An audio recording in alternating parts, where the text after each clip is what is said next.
Matakuja, in northern Tanzania, an ordinary village, or isn't it? If it was not for pilot farm, I should say Mtakuja people could die of hunger. Die of hunger. That's how harsh life can be in this part of the world. Farmers have to fight for water, but farmers always fight for water, right from the intake well to the end point at the field. They always scramble for water. But Matakuja was chosen to be a pilot project. The prospect aims at bringing about a transformation that will give the population a future. 2 years ago, we filmed here for the first time. Now we are back to see its state of progress. Then we saw that children's health was in dire need of improvement. Has that improved or worsened? Then we saw that an irrigation system was set up. What would that be like now? Then the Maasai part of the population asked for their own nursery school. How has that progressed? Back to Matakuja to find out. The conditions in this region are amongst the toughest in Africa. The consequences of drought and malnutrition are recurring themes. Relief is necessary, although structural solutions are just as important, but more difficult to achieve. Joris de Vries in 2009 then already said, the fact that to us, the funders, what's critically important is the integrated approach. We strongly believe that it's all linked and everything kind of needs to take off together. 2 years ago, we arrived in Matakuja during the medical checks for children. Dutch doctors were assessing the health situation of children. The conclusions were troublesome. There's a lot of underweight, feeding problems, anemia, worm problems, HIV. Sometimes it makes you cry. This year, Dutch NGO Medical Checks for Children ran its 3rd yearly checkup, and they were pleased by the improvements in children's health. Acute infections had gone down, which is a sign that hygiene is improving. Worms significantly reduced, and stunting and anemia was less. Now we have been here 3 years in a row, and things have changed, I think.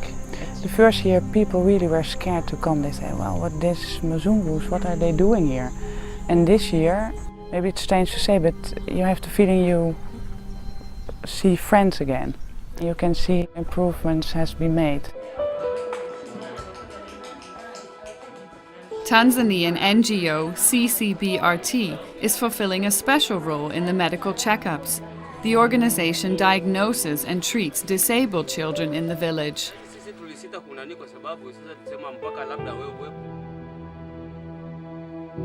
Stella Mazariki Maro is now in charge of the Community Prevention Center. My role as a social welfare officer with FDK Kilimanjaro is to go deep into the village and talk to people, look for problems which are with people who can't know where to report their problems, like knowing the disabled children, orphans, widows. So after knowing things like that, I report to the coordinator. At this rural health post, 5 community health workers reside while serving the villagers with basic health care.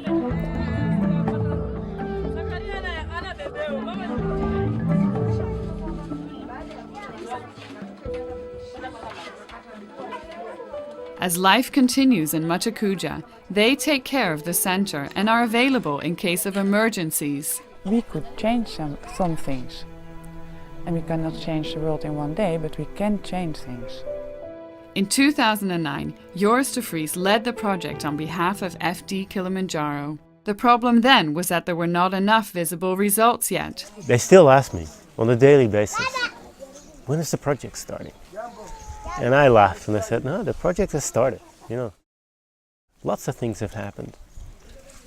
But ultimately, Even though we've taken some good steps, with especially the boreholes being drilled and the medical camp, which are very tangible for people, they will only really believe it when those first seeds go into the ground. Their perspective has changed. Now the project has come further. That makes the job easier, says Gerbert Reeks, the new program coordinator. People actually see things happening. That really helps in the process of understanding that the project is actually for them. The irrigation plan is on schedule. This is how it was 2 years ago. Barren land, dry. In a few spots stood the first boreholes. The first plots of land were being prepared for cultivation. And this is the situation now.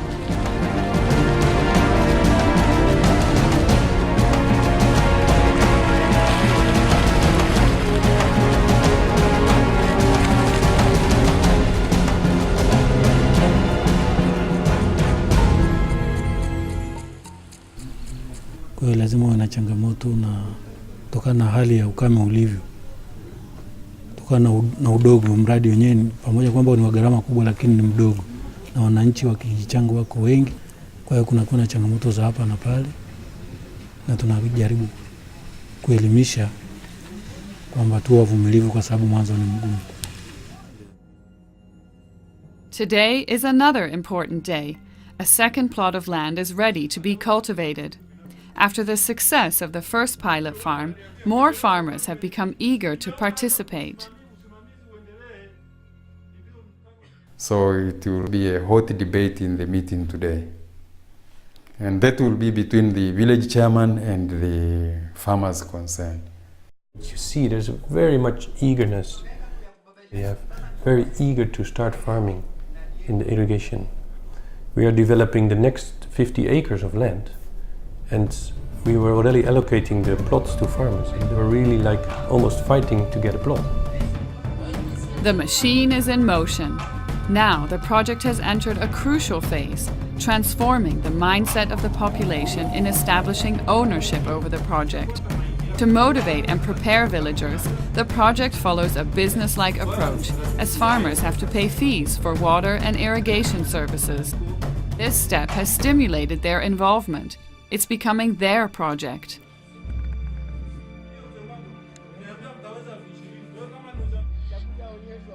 Meanwhile, it's important to respect local traditions in the village. Respect for this man in particular, the village elder. He stimulates the villagers to devote themselves 100% to the project. So if they unite and work together, then their life will be better. The idea of FD Kilimanjaro is to help the people of Mtakuja to live in a better life. A similar role is fulfilled by Jafari Ali of the neighboring Tanganyika Plantation Company, TPC. Also, he can become an intermediary between the management of the project and the village inhabitants. So since we know the people, we were now to try to educate the people about the importance of the project, and not only the people, the leaders, local government leaders, central government leaders, so that they can all support the project. So that has been our role, because we know them, we know very well their attitude, their way of thinking. So it was easy for us to convince them to understand the importance of the project, so that we get a public and leaders' support on the project.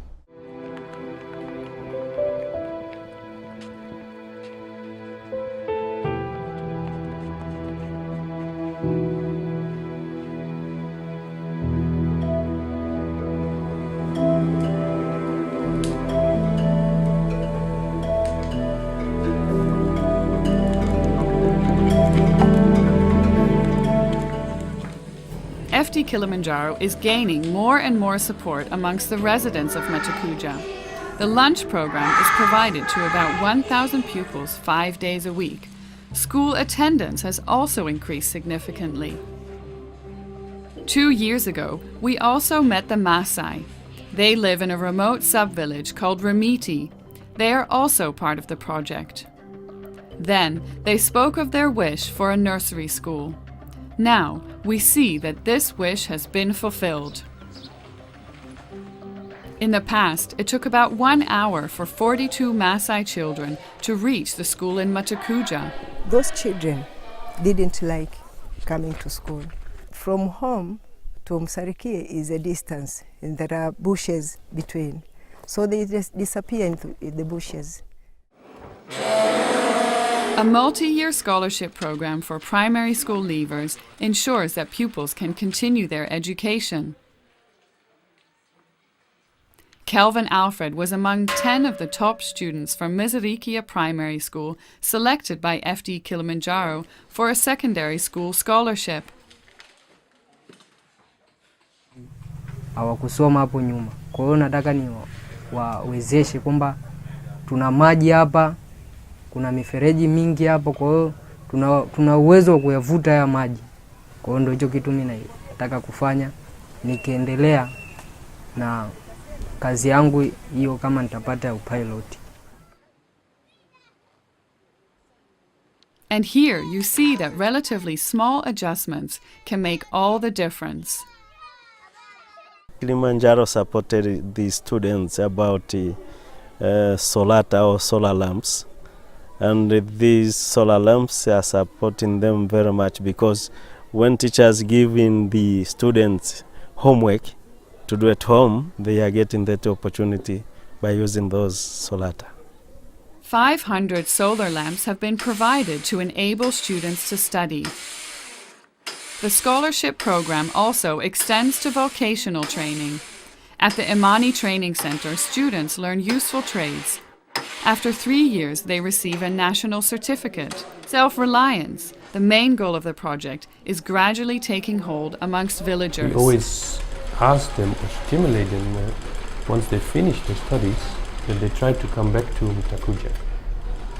But also students in the secondary schools, we urge them that remember Mtakuja in the future when you're doing very well, that you can do something back for the Mtakuja community.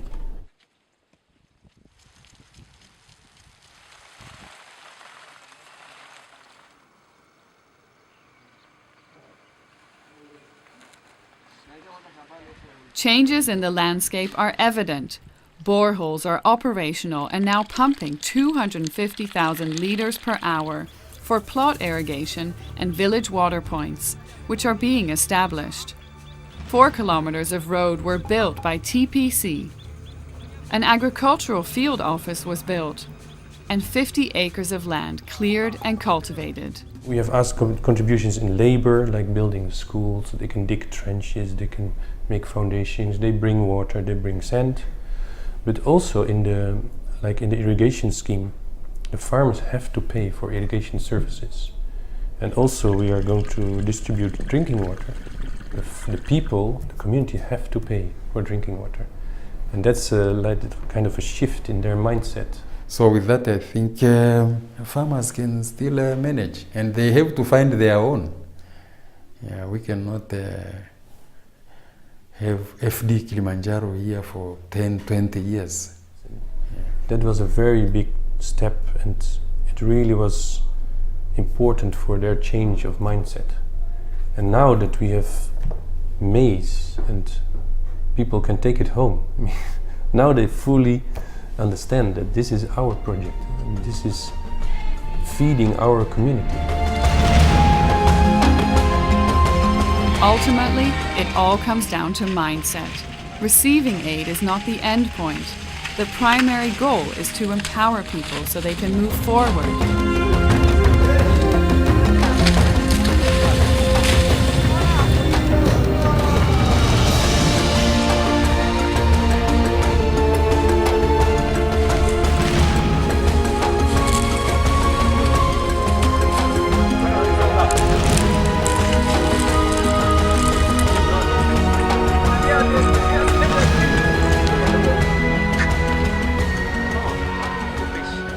Matakuja, a village with a future.